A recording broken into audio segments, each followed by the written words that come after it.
Hi Beavers, and welcome back to another episode of Recognizing RHS. I'm Madison Fleischer. I'm Caitlin Kopeka. And on today's episode, we are going to be talking with RHS Interviews and discussing what's been going on with this football season so far. And these are our hosts of RHS Interviews. I'm Ashton Montgomery. I'm Ethan Barton. I'm Iliano. I'm Mo Dolce. And on today's episode, we're going to be talking about how RHS Interviews is ran. So how would you guys say, what is RHS Interviews? So RHS Interviews is an account that we have on Instagram, and what we do is we try to get to every sports game in RHS and interview the players afterwards, see how they did in their performance, and just try to get insight of how they feel. All right, and how were you guys chosen to be in RHS Interviews? So last year's interviewers were Antonio Turek, Peyton Burnett, Carter Ruther, and Brett Stevens, and they picked me to be the RHS interviewer this year, and they said pick three other guys, so I picked Ashton, Ethan, and Mo to come along with me.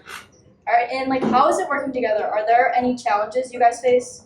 No, it's pretty easy. Every Friday night after the game, two of us interview players and other one records. And we just rotate every game. Dom's usually. Yeah, I'm usually in all of them, and then Ethan, Ashton, and Mo switch off every week and just rotates them. All right, and now we're going to start our sports debrief. So our first question is next year, who do you think is going to step up and become an asset to the team? I think Luke Feather has a great opportunity to step up at the quarterback position. He's getting a lot of reps this year, and I really think he's going to have a great offseason and improve himself his senior year. I think Kendall McCaleb next year is big shoes to fill at safety and at running back. And I think he can do it. I think Mark Poggi has a big fill. I mean, if he gets switched to DN because Botici's going to be gone, and Don Kirk's going to be gone. If he improves off of the offseason, I think Poggi's going to have a big year next year. I think looking younger than that, Bo. We're ready for the Bo show. We're ready to see what he can do. So excited for that. If you guys were to pick an MVP this year, who would you guys consider to be MVP? I would have to say J-Mac. He's a tough runner. Whenever we need yards, he's there for us. So definitely J-Mac. Yeah, I'm going to go with Brady.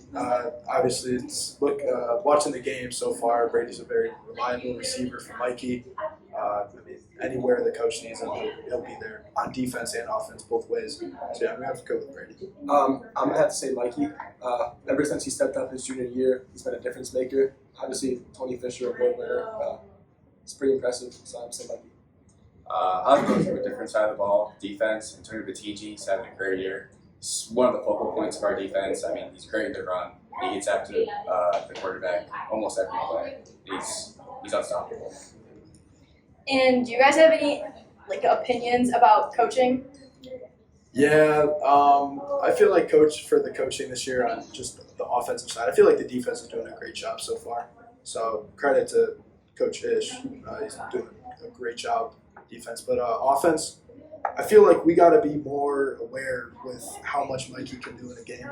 I get it. Mikey's a great quarterback. He's a great athlete. But looking at how many threats we have on offense, I mean, we got to run the ball sometimes, stop giving the QB draws and QB runs to Mikey, and get Jason those yards on the third downs. Yeah, I'd like to see us get more aggressive in the pass game. We have a ton of weapons, and why not utilize them?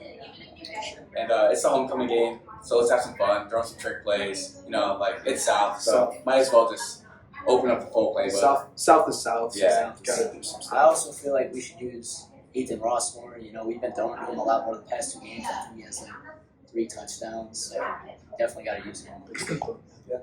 And what do you guys think makes our defense the way they are? I think that Coach Ishmael, it's a good program over there, and he's impressive. Yeah, I'm gonna have to go. Just the energy the defense brings every game. I know last week against Boardman, and they looked pretty rough first half, giving up a couple touchdowns. But going into halftime and coming out third quarter, you saw the energy there. Didn't give up any touchdowns, any points. So just the energy the defense brings every week is huge. I also think we play a very complementary form of defense. Our front seven is always helping out our secondary. Secondary is always helping out the front seven.